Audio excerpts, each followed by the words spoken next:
నమస్తే, welcome to red TV. నేను మీ అలీ. మనతో మాట్లాడడానికి కాంగ్రెస్ సీనియర్ నేత మొయినుద్దీన్ మనతో ఉన్నారు. ఆయనతో మాట్లాడదాం. సార్ నమస్తే. నమస్కారం. ఎలా ఉన్నారు? అయ్యా, ఇప్పుడు కాంగ్రెస్ పార్టీ ఉన్నన్ని రోజులు బాగానే ఉంటున్నాం, హాయిగా ఉన్నాం. కాంగ్రెస్ పార్టీలో షర్మిల చేరిన తర్వాత ఒక మంచి ఊపు అయితే ఏపీ మొత్తం నెక్స్ట్ కాంగ్రెస్ రాబోతుందని అయితే ఒక వినికిడైతే బాగా అనిపించింది. కానీ డల్ అయిందంటారు. అయ్యా, కాంగ్రెస్ పార్టీ డల్లుగున్న మాట వాస్తవమే, ప్రతి ఒక్కరు ఒప్పుకుంటారు. గిడుగు రుద్రరాజు గారు వచ్చిన తర్వాత, పిసిసి అయిన తర్వాత కొద్దిగా హల్చలైంది. ఇప్పుడు వైఎస్ రాజన్న ముద్దు బిడ్డ వైఎస్ షర్మిలారెడ్డి గారు కాంగ్రెస్ పార్టీలో వచ్చిన తర్వాత ఒక ప్రపంచాన్ని సృష్టిస్తున్నారు. ప్రతి పేదవాడి గుండె చప్పుడు కాంగ్రెస్ పార్టీ అనేది ప్రతి ఇంటి దాకా వెళ్ళిపోయింది. ఇప్పటికే ప్రజలు సైలెన్స్కున్నారు, బయటికి చెప్పుకోలేకపోతున్నారు. ఎందుకంటే ఏం చెప్తే ఏమొస్తుందో, ఎటువంటి అటంకులు వస్తాయని చెప్పి భయపడి జనాలు మాట్లాడడం లేదు.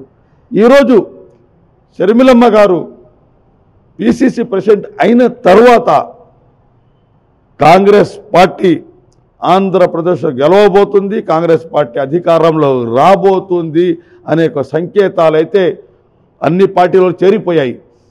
వాళ్ళ గుండెలో దడబుడుతుంది. ఇప్పటికే వైసీపీ కానీ, టీడీపీ కానీ, జనసేన కానీ ఈరోజు లక్షల కోట్లు ఖర్చు చేయాలి. అన్ని పార్టీలు కనీసం 1,00,000 కోట్లైనా ఖర్చు చేస్తానికి కూడా ఈ 3 పార్టీలు కూడా సిద్ధంగా ఉన్నాయి. కాంగ్రెస్ పార్టీ నాయకులు డబ్బులు ఖర్చు చేయకుండానే ప్రజల్లోకి వెళ్ళి ప్రజల అభిమానం చూరగుని గెలవబోతున్నారు అనేది అనడం ఎటువంటి అనుమానం లేదు. కాంగ్రెస్ పార్టీలో షర్మిల చేరగానే చాలా ఇది వినికిడైతే వినిపించింది. చాలా మంది చేరుతున్నారు కూడా చెప్పారు. కానీ ఇప్పుడు చూసుకుంటే పరిస్థితి ఒక్కరు కూడా చేరే అవకాశం లేదు, కనిపించలేదు. ఎలా ఉంది? అయ్యా, కాంగ్రెస్ పార్టీలో జనాలు చేరాల్సిన కాంగ్రెస్ పార్టీ ఉద్దండులు ఇప్పటికూ ఉన్నారు. అయితే కొంతమంది కేజీఎఫ్ బ్యాచ్ ఉండలేదా, కాంగ్రెస్ పార్టీని నిర్వీర్యం చేయాలి, కాంగ్రెస్ పార్టీని తీసుకుపోయి వైసీపీ దగ్గర తాకట్టు పెట్టాలి, వైసీపీకి అమ్మాలి అనే ఉద్దేశంతో కొంతమంది పనిచేస్తున్నారు. వాటిపైన మా రాజన్న ముద్దు బిడ్డ వైఎస్ షర్మిలారెడ్డి గారు ఒక కన్ను వేసి ఉంచారు. రాబోయే రోజుల్లో వాళ్లకు తగిన శాస్తి జరుగుతుంది. ఎవరైతే కాంగ్రెస్ పార్టీ నిర్వీర్యం చేయాలో, కాంగ్రెస్ పార్టీ నాశనం చేయాలో, కాంగ్రెస్ పార్టీలో ఉంటూ కాంగ్రెస్ పార్టీలో సీనియర్లమంటూ చెప్పుకునే నాయకులకు తగిన బుద్ధి చెప్పే రోజు వస్తుంది. కాంగ్రెస్ పార్టీ పూర్వం వెళ్తుంది. మా యొక్క రాజన్న ముద్దుబిడ్డ వైఎస్ షర్మిలారెడ్డి గారు 2024లో కాంగ్రెస్ పార్టీ తరఫు నుండి ముఖ్యమంత్రి కాబోతున్నారు అని అనుటలో ఎటువంటి అనుమానం లేదు. ఈరోజు ప్రతి ఒక్కరికి చెప్తున్నాను, ఎందుకు కాంగ్రెస్ పార్టీ గెలవబోతుంది, ఎందుకు కాంగ్రెస్ పార్టీ గెలవబోతుంది అనే దానికి కొన్ని ఉదాహరణలు మీకు ముందు ఉంచుతున్నాను. ఈరోజు ఎన్ఆర్సీ ఒక దుర్మార్గపు చట్టం తీసుకువస్తే టీడీపీ వైసీపీ మూకుమ్మడిగా తీసుకుపోయి ఓటు వేశారు. బీజేపీకి, నరేంద్ర మోడీ గారికి, ఆర్ఎస్ఎస్కు భయపడి వాళ్ళ కాళ్ళ దగ్గర పడి పాహిమాం అని చెప్పి మా దగ్గర మా ఓట్లు వేయించుకొని ఈరోజు 70% ఓట్లు వైసీపీ దగ్గర, ముస్లిం మైనారిటీ ఓట్లు 90% ఓట్లు ఈరోజు ముస్లిం మైనారిటీ ఓట్లు వైసీపీ దగ్గర ఉంటే వాళ్ళు మా ఓట్లు తీసుకుపోయి వాళ్ళ దగ్గర పాహిమాం అంటారు. ఈరోజు ప్రజలు గ్రహించారు. మణిపూర్లో క్రిస్టియన్ల పైన, గుజరాత్లో, హర్యానాలో, యూపీలో ఎస్సీల పైన, ముస్లిం మైనారిటీల పైన ఊచకోత కోస్తే కనీసం మాట నోరెత్తి మాట్లాడలేని జగన్మోహన్ రెడ్డి, చంద్రబాబు నాయుడు వీళ్ళ ఎస్సీలకు, ముస్లింలకు, క్రిస్టియన్లకు బాగు చేసేది, వీళ్ళ ముస్లింల అభివృద్ధి కోసం, క్రిస్టియన్ల అభివృద్ధి కోసం, ఎస్సీ ఎస్టీల అభివృద్ధి కోసం పనిచేసేది. ఈ దొంగల వల్ల ఏమీ కాదు. వీళ్ళు కేవలం వీళ్ళ కేసుల కోసం, వీళ్ళు సంపాదించిన లక్షల కోట్ల రూపాయలు దాచుకునే దానికోసం, అధికారం కోసం వీళ్ళు ప్రయత్నం చేస్తున్నారు. నేను అడుగుతున్నాను జగన్మోహన్ రెడ్డి గారిని, చంద్రబాబు నాయుడు గారిని, మీరు ఎందుకు మాట్లాడలేకపోయారు? కనీసం నోరెత్తి ఒక మాట మాట్లాడారా? మణిపూర్లో క్రిస్టియన్లను ఊచకోత కోస్తా ఉంటే కనీసం ఒక్క మాట అయినా మీరు మాట్లాడారా? జగన్మోహన్ రెడ్డి గారు, నేను క్రిస్టియన్ అంటారు, మీరు ఒక్క మాట మాట్లాడారా? ఎందుకు మాట్లాడే ధైర్యం మీ దగ్గర లేదు. ఎందుకంటే దేశాన్ని దోచుకుని తిన్నారు. దోచుకుని తిన్న వాళ్ళు మీరు ధైర్యంగా మాట్లాడేది ఏమంటే ఎక్కువ మాట్లాడితే తీసుకుపోయి జైల్లో వేసేస్తారు. ఇటువంటి వారిని ఇందు కేసులు ఉన్నటువంటి చంద్రబాబుని జగన్మోహన్ రెడ్డి గెలిపించుకునే అవసరం మనకు ఉన్నదా? మనం ఈరోజు ఎస్సీలు, ఎస్టీలు, ముస్లిం మైనారిటీలు, క్రిస్టియన్లు అందరూ కలిసి ఏకంగా కాంగ్రెస్ పార్టీకి ఓటు వేయబోతున్నారు. షర్మిల అమ్మ గారిని ముఖ్యమంత్రి చేయబోతున్నారనేది సత్యం సత్యం సత్యం. రాజకీయ విశ్లేషకులు ఏం చెప్తారంటే వైసీపీ కాంగ్రెస్ వేరు కాదు, రెండు ఒకటే అని చెప్తారు. దాని మీద మీరేమంటారు? వైసీపీ కాంగ్రెస్ ఎప్పుడు ఒకటి కానే కాదు. జగనన్న వదిలిన బాణము షర్మిల ఈరోజు రాజన్న ముద్దు బిడ్డ వైఎస్ షర్మిలారెడ్డి గారు క్లియర్గా ఒకే మాట మీద ఉన్నారు. నేను ఆంధ్ర రాష్ట్ర ప్రజలకు వివరంగా చెప్తున్నాను. ఈరోజు ఒక అనలైజ్ అయి వైఎస్ షర్మిలారెడ్డి గారు నాకు పదవులు ముఖ్యం కాదు, నాకు బంధుత్వాలు ముఖ్యం కాదు, నాకు నా తండ్రి మాట ముఖ్యము. నా తండ్రి ఇచ్చిన మాట రాహుల్ గాంధీ గారు ప్రధానమంత్రి కావాలి, రాహుల్ గాంధీ గారు ప్రధానమంత్రి కావాలి, కాంగ్రెస్ పార్టీ అధికారం రావాలి అని కలలు కన్నటువంటి డాక్టర్ వైఎస్ రాజశేఖర రెడ్డి గారి కోరికలను, ఆయన కోరికను మన్నించి ఆయన కోరిక నెరవేర్చేదానికి ఈరోజు వైఎస్ షర్మిలారెడ్డి గారు కాంగ్రెస్ పార్టీలకు వచ్చారు అనేది సత్యం. కాబట్టి నేను ఒకటే చెప్తున్నాను, వాళ్ళు ఏదో చెప్పారు వైసీపీ కాంగ్రెస్ షర్మిల గారు వచ్చారు, అంత అబద్ధ బూటకు మాటలే, ఎటువంటి వాస్తవం లేడు. ఈరోజు కాంగ్రెస్ పార్టీలోకి వైఎస్ షర్మిల గారు వచ్చారంటే రాహుల్ గాంధీ గారిని అధికారంలో తీసుకురావాలి, రాహుల్ గాంధీ గారి ప్రధానమంత్రి చేయాలనేది ఒకే ఒక దృఢ సంకల్పంతోనే కాంగ్రెస్ పార్టీలు వచ్చారు. దేవుడి దయ వల్ల 2024లోనే మన రాష్ట్రానికి కాబోయే ముఖ్యమంత్రి, కాంగ్రెస్ ముఖ్యమంత్రి, ఏకైక మహిళా ముఖ్యమంత్రి వైఎస్ షర్మిలారెడ్డి గారు అని చెప్పి నేను క్లియర్గా చెప్పగలను.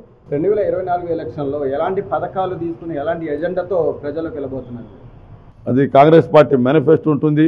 ఇప్పుడు ఫస్ట్ రిలీజ్ చేశారు అనంతపురంలో 26వ తేదీ నాడు. మళ్ళీ మా ఏఐసిసి అధ్యక్షులు మల్లికార్జున ఖర్గే గారు 5,000 రూపాయలు పేద కుటుంబానికి ఒక పథకం స్టార్ట్ చేశారు. ఈరోజు మార్చి 1వ తేదీ 1/3/2024 ఈరోజు తిరుపతిలో శుక్రవారం రోజు సాయంత్రం 4 గంటలకు ప్రత్యేక హోదా పైన క్లారిటీ ఇవ్వబోతున్నారు. అదేవిధంగా పేదలకు, బడుగు బలహీన వర్గాలకు, యువతకు, స్త్రీలకు పనికొచ్చే ప్రతి పథకాన్ని కాంగ్రెస్ పార్టీ ప్రవేశపెట్టున్నది. రాబోయే రోజుల్లో ఈ మేనిఫెస్టో చూసి ఈ టీడీపీ, వైసీపీ వాళ్ళు పిచ్చివారిలాగా మారిపోతారనే దానిలో ఎటువంటి సందేహం లేదు.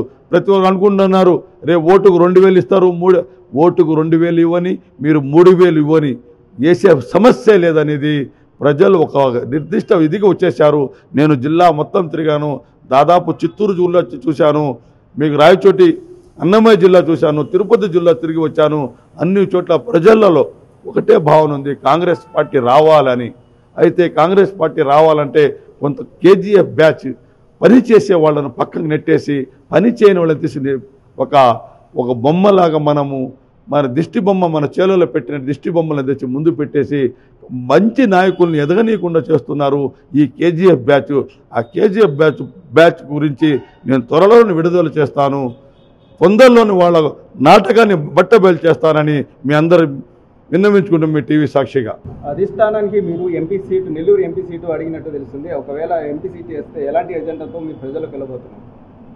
నేను ఇప్పటికే నెల్లూరు ఎంపీ సీటు కోసం, నెల్లూరు సిటీ సీటు కోసం, ఎమ్మెల్యేకి అయితే ఆత్మకూరు ఎమ్మెల్యే సీటు కోసం, ఉదయగిరి ఎమ్మెల్యే సీటు కోసం దరఖాస్తు చేసుకున్నాను. ఈరోజు నెల్లూరు జిల్లా ప్రజలు ముస్లింలు కానీ, క్రిస్టియన్లు కానీ, ఎస్సీలు కానీ, ఎస్టీలు కానీ ప్రతి ఒక్కరు కోరుకుంటున్నారు, మైనుద్దీన్ గారు మీరు ఎంపీగా పోటీ చేస్తే మేము కళ్ళు మూసుకుని ఓటేస్తామంటున్నారు. ఈరోజు నెల్లూరు జిల్లాలో దాదాపు 3,80,000 మంది ముస్లిం ఓటర్స్ ఉన్నారు. 3,80,000 ముస్లిం ఓటు ఉన్నారు. క్రిస్టియన్లు, ఎస్సీలు, ఎస్టీలుగా దాదాపు 3 లక్షల మంది ఓటు ఉన్నారు. దాదాపు 6.5 లక్షల ఓట్లు ఉన్నారు. దీంట్లో 5 లక్షల ఓట్లు కూడా పోలైనా కూడా నేను 4 లక్షల ఓట్లతో నాకు వచ్చేస్తాయి, 4 లక్షల ఓటు నాకు గుంపుగా పడతాయి అన్నట్టు ఎటువంటి అనుమానం లేదు. ఇంకొకటి ఉద్యోగస్తులు, ఉపాధ్యాయులు, రెవెన్యూ డిపార్ట్మెంట్ వాళ్ళు కానీ, యువత కానివ్వండి, మైనుద్దీన్ అంటే ఒక పోరాటం చేసే వ్యక్తి. ఎందుకంటే నెల్లూరు జిల్లాలో చాలా పోరాటాలు చేశాను. ఎన్ఆర్సీ విషయంపై అందరికంటే ముందు పోరాటం చేసింది నేనే. దానికి తర్వాత ఈ యొక్క వక్బోర్డు స్థలాలపైన అయితేనేమి, మీకు ఉదయగిరి వక్బోర్డు స్థలాలు అయితే నందావరంలో కానివ్వండి, పేద ప్రజలకు గృహ పథకాలు, ఈ యొక్క ఇళ్ళు ఇచ్చే స్థలాలు, గృహాలు ఇచ్చే విషయంలో పాపం వాళ్ళ కాలువలపైన, శ్మశాలపైన వాళ్ళ స్థలాలు కేటాయిస్తే అందరికంటే ముందు మాట్లాడింది నేను. గురుకుల పాఠశాల విషయాల్లో మాట్లాడింది నేను. రోడ్ల మీద ఈరోజు నన్ను ఆత్మకూరు నుండి సోమశిల పోయేదాకా రోడ్లు చాలా అధ్వానంగా ఉన్నాయి. దాని గురించి ప్రశ్నించింది నేను. ఆత్మకూరులో దర్గా దగ్గర భూములు కబ్జా అయిపోతుంటే, దర్గా దగ్గర రూములు కబ్జా చేసుకుని పోతూ ఉంటే దానిపైన ప్రశ్నించింది నేను. తర్వాత ఆత్మకూరు నుండి నందవరం కూడల నుండి ఉదయగిరికి రోడ్డు లేదు, రోడ్డు సౌకర్యాలు లేదు, ఎంతోమంది చనిపోయారు. దాన్ని నేను ఇచ్చేసింది నేను. ఈ విధంగా నెల్లూరు జిల్లాలో చాలా విషయాల్లో నేను ఒక పోరాట యోధుడినిలాగా నేను పనిచేస్తున్నా. కాబట్టి నెల్లూరు జిల్లా యువకులు కానీ, ఉద్యోగస్తులు కానీ, మైనారిటీ కానీ, క్రిస్టియన్లు కానివ్వండి, దాదాపు 100 చర్చిల ఫాదర్లు నాతో టచ్లో ఉన్నారు. ఈరోజు దాదాపు 10,000 మంది నెల్లూరు జిల్లా ప్రజలతో నేను కాంటాక్ట్లో ఉన్నాను. వాళ్ళు ఒకటే కోరుకుంటున్నారు, అయ్యా నేను డబ్బులు ఇచ్చుకునే శక్తి నా దగ్గర లేదు, మీరు ఓటేయండి, నేను పోరాటం. వాళ్ళకి తెలుసు మైనుద్దీన్ అంటే పోరాటం చేసే వ్యక్తి, దేనికైనా వెనకడుగు వేయడు, భయపడాడు, ప్రాణ త్యాగానికి సిద్ధం కానీ వెనకడుగు వేసే వ్యక్తి కాదు. కాబట్టి డిమార్ట్ విషయంలో నేను చేసిన పోరాటం వాళ్ళకు గుర్తుంది, ఎన్ఆర్సీ విషయంలో చేసిన పోరాటం వాళ్ళకు గుర్తుంది. మీకు దామరమడుగు దగ్గర 33 ఎకరాల స్థలాన్ని ఒకటి స్థలాన్ని ఆక్రమించుకొని 10 సంవత్సరాల నుండి వాళ్ళకు అన్యాయం జరుగుతుంటే ఆ సమస్య నా దగ్గరికి వస్తే ఆ సమస్య నేను కేవలం 1 నెల లోపలే ఆ సమస్యకు పరిష్కారం చూపించి తిరిగి వాళ్ళకి ఆ భూములు ఇప్పించే డబ్బులు కూడా ఇప్పించాను. దాదాపు 14 లక్షల రూపాయలు ఆ మసీదు ఇప్పించే శక్తి చేసిన ఘనత నా దగ్గర ఉంది. కాబట్టి ప్రతి ఒక్కరు కోరుకుంటున్నారు, పోరాటం చేసే వ్యక్తి ఉంటే ఓటు వేసని ప్రతి ఒక్కరు సిద్ధంగా ఉన్నారు. ఈరోజు 2,000 ఇస్తారు, 3,000 ఇస్తారు, 2 రోజులు అయిపోతుంది.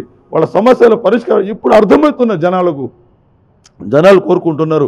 కేవలం నోటు తీసుకున్న మనం చాలా నష్టపోతున్నాము. మన దగ్గర పోరాటం చేసే నాయకుడు లేడు. కాబట్టి పోరాటం చేసే వ్యక్తి ఉండాలా.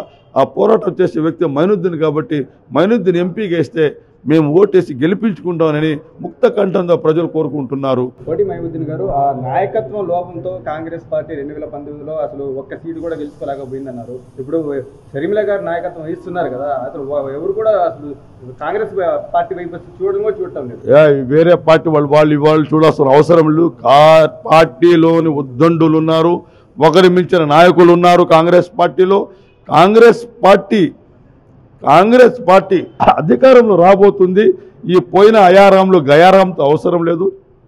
మా రాజన్న ముద్దుబిడ్డ వైఎస్ షర్మిలారెడ్డి గారు చాలా చాలా తెలివిగా, చాలా నైపుణ్యంగా, చాలా మంచితనంగా ఏ విధంగా ఎవరికి సీటు ఇస్తే గెలుస్తారు అనే దానిపైన అంచనాలు చేస్తున్నారు.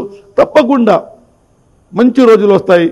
ఈ కేజీఎఫ్ బ్యాచ్ మాత్రం 4 నవ్వుల పాలు అవుతారు, మంచి నాయకులు ముందుకు వస్తారు. అదేవిధంగా ఆళ్ళ రామకృష్ణ గారు మొదటిగా కాంగ్రెస్ పార్టీలో షర్మిల చేరగానే రామకృష్ణ గారు కాంగ్రెస్ పార్టీలో చేరారు. మళ్ళీ 10 రోజులు కాకముందరే వెళ్ళిపోయారు. దేనివల్ల అంటారు?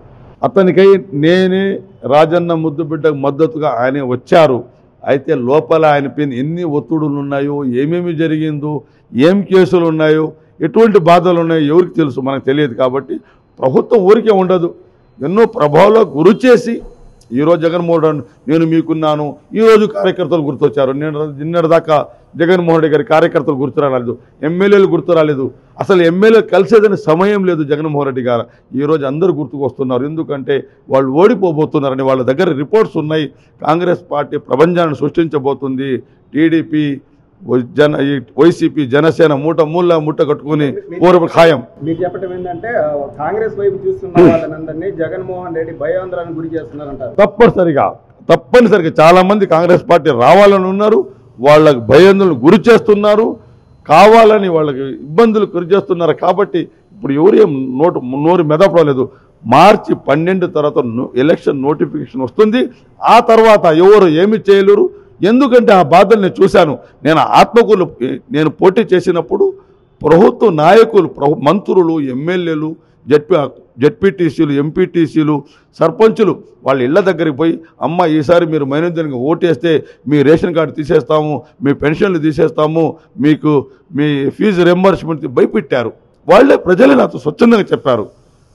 రాబోయే 2024 అన్నా మీకు తప్పనిసరిగా ఓటేస్తాము, ఈసారి మమ్మల్ని మన్నించామని ఇంకా చెప్పుడు వాళ్ళు ఎంత వాళ్ళ మీద ఎన్ని ఇబ్బందులు వచ్చి ఉండాలి.